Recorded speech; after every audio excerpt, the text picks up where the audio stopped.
Welcome, age of vintage society. Perhaps you are among the comfortably seated audience waiting for the dancer to appear, and suddenly the sensual legs stashed in green stockings occupied the entire screen, and you're wondering what is coming. Whether she dances in the rain, on stage or in the movies, Cyd Charisse never ceases to amaze her audiences with her informal trademark, the leg. They say she had one of the finest legs on the dance floor. There is no doubt about that, not with those spectacular displays we saw in Singing in the Rain and The Bandwagon, among others. Why was Cyd Charisse the dance partner that everyone wanted? In case you're not very familiar with this gorgeous and artistic performer and her dancing skills, I say you missed a lot about the best dancing ever seen on a movie screen. Cyd Charisse's on-screen attraction is remarkably adoring. Maybe it is an exaggeration to say this beautiful lady has the best leg ever seen on screen. The truth is that there's something about her creative talent with that interesting instrument that made her unique among her counterparts. Cyd Charisse and her dynamics are such that could allow her to virtually dance with anyone and in all styles, though unsurprisingly trained in Russian ballet. For this reason she did not appear as an inferior partner to legendary talents like Gene Kelly and Fred Astaire. Charisse's dark hair and tempting coffee eyes gave her a somewhat colourful look. She is 5'6" tall, a normal height for a lady like her, but with her usual pair of high heels and stockings she seemed 6 feet on screen.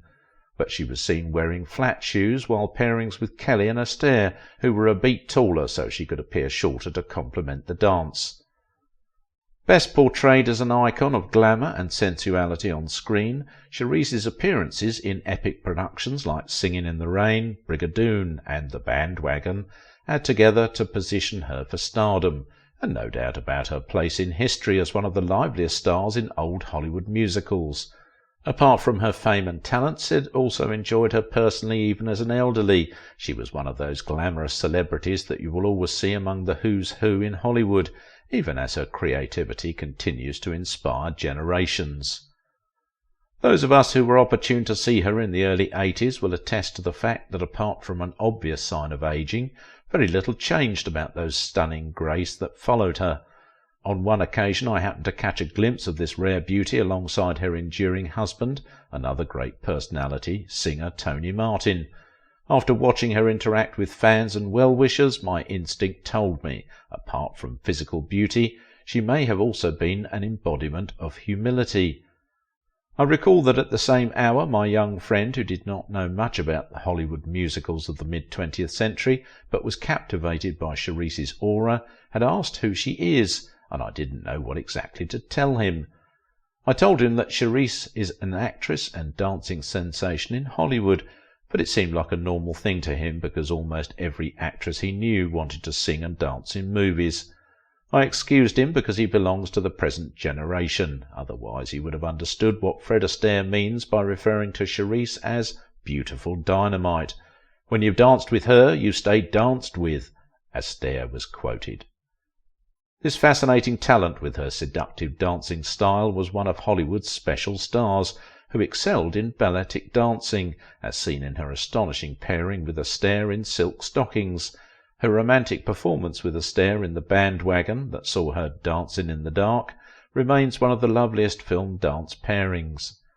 Let's not forget her remarkable show with Kelly in 1955, Brigadoon, which threw up some arguments as to which is a better performance between Astaire and Kelly. Cyd would not want to be dragged into that argument, as she told fans that it's like comparing apples and oranges, noting that just as both fruits are delicious, the individuals are unique in their talent.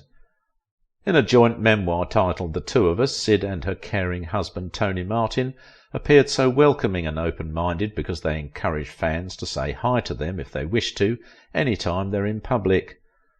Cyd Charisse was born Tula Elise Finclair in 1922, somewhere in Amarillo, Texas. Nicknamed Cyd by her elder brother, a name that was later spelled Cyd by Arthur Freed, and subsequently became her professional name. Childhood was a mix of fun and sadness for little nauseating Cyd, who began acquiring dance lessons at the age of 6 to regain her energy after surviving what seemed like an early nightmare as a result of polio infestation. After that brutal disease, her parents encouraged Charisse to start dance classes. She displayed enthusiasm for the art and built her talent on it. When she was 12, Cyd became a ballet student in Los Angeles, and by the time she was 14, got an audition that saw her dancing in the Ballet Russe de Monte Carlo. Cyd got her education at Hollywood Professional School, and during a European tour, Cyd met Nico Charisse, the man he retained his name, and fell in love with him under shameful circumstances, though. She was still a student of the Hollywood Ballet School, and Nico was a starlet and handsome young dancer with the ballet company. Their romance was a whirlwind up to the point of thoughtlessly eloping with him. Like a typical teenage passion, that first love could not stand the test of time. The young lovebirds married in Paris in 1939 and had a son. The good was good initially, and Cyd Charisse was only 18 at the time of their marriage. Unhappily, the marriage strangely fell apart, for yet to be ascertained reasons to date, but records show that the union officially ended in 1947. But before this time the couple returned to Los Angeles following the breakup of Les Ballets Russes. Cyd focused more on her dancing career and got a link to dancing in short films like the 1941 Rumba Serenade. That she appeared with Nico, her husband, after which choreographer Robert Alton spotted her. Charisse entered the movie scene fully, playing dancing roles because of her powerful skills.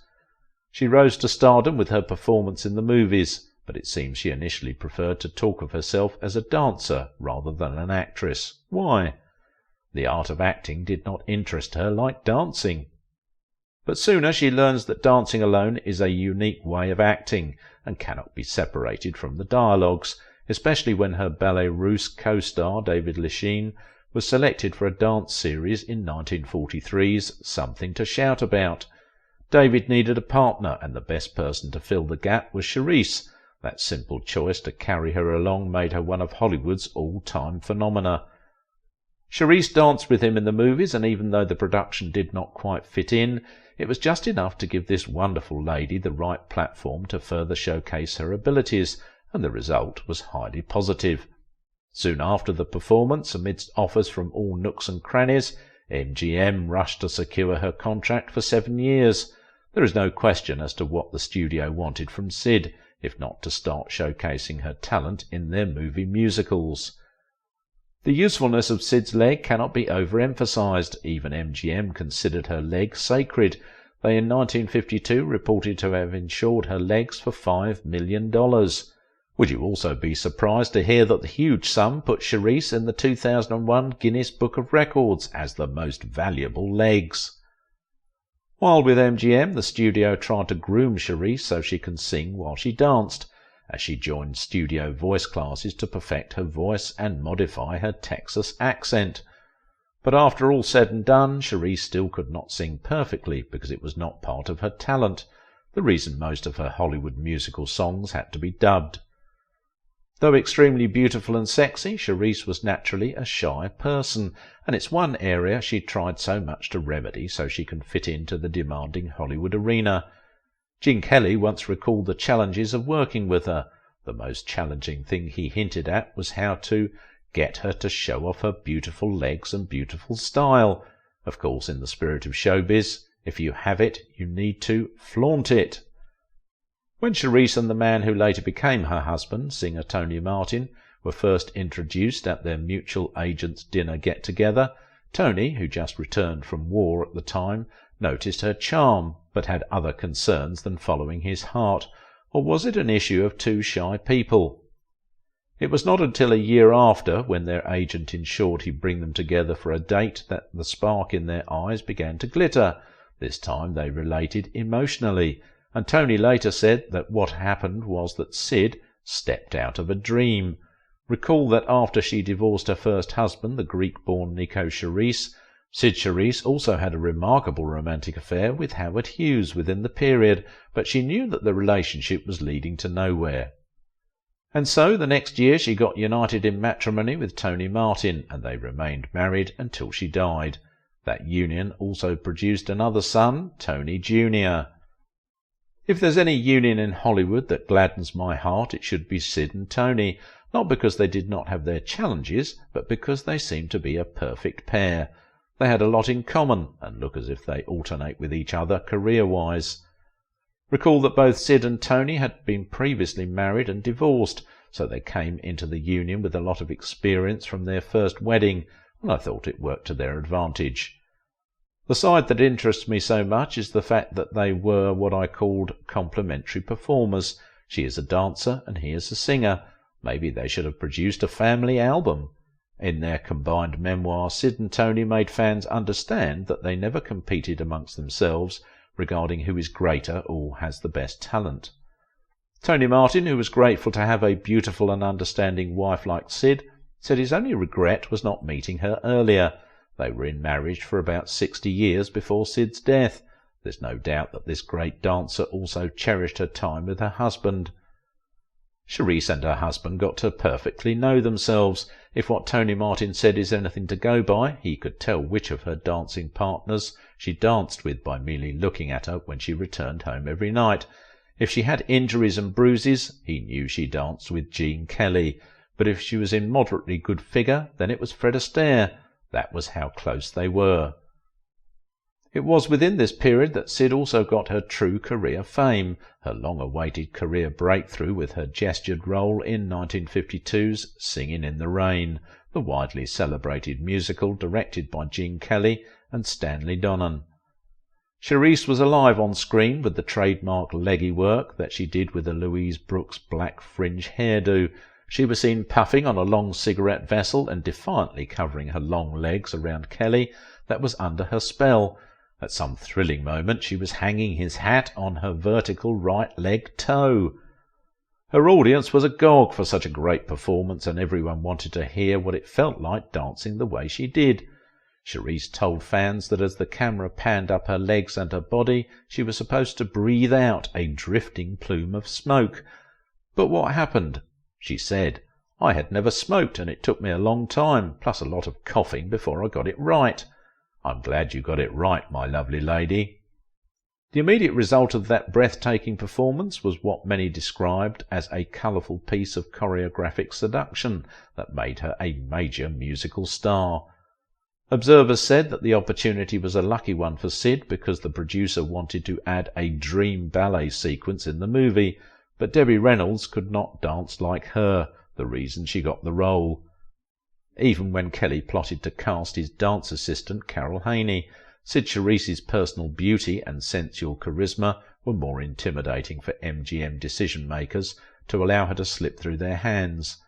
The executives knew that Haney did not have the requisite sex appeal. At least that was what director Stanley Donen tried to explain when he stated that they wanted someone who could stop a man just by sticking up her leg. You have been told that Cyd did not start acting as a conventional movie actress. Rather, her leggy dance brought her in, and unfortunately her vocals failed her in the area of singing. But there were many areas she was willing to offer services to humanity. I hear that Charisse in 1996 partnered with a chemist friend to advance a product to help relieve her mother's arthritis ache. The product was identified as Arctic Spray. Though it is no longer available, it was marketed in pharmacies across the US. The Nijinsky Award, given to best dancers and choreographers, described as the Oscars of the dance world, did not escape Cyd. She was in 2000 presented with a Lifetime Achievements Award in the world of dance. Like all humans, Cyd has her moment of pain and sorrow. Sometimes 1948 was very unlucky with the role she was supposed to play as Nadine in Easter Parade, because she suffered a severe knee injury while doing a dance scene in the movie On the Island with You that year. I also hear that at some point she was billed to co-star with Gene Kelly, but amazingly had an ankle injury she sustained while playing football. And this reminds me, or so it seems, that Cyd was also a soccer fan. I also recall in dismay the event of May 25, 1979, when misery struck after a report came that her daughter-in-law, Sheila Charisse, was among the unlucky passengers on board American Airlines Flight 191 that crashed after it departed O'Hare International Airport in Chicago.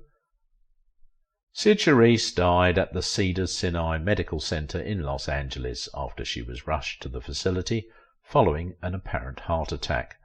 She was 86 at the time of her demise in 2008.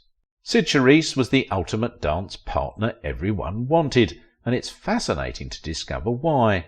Capucine, on the other hand, had a unique power over men that left them eager to please her. Watch this video about her.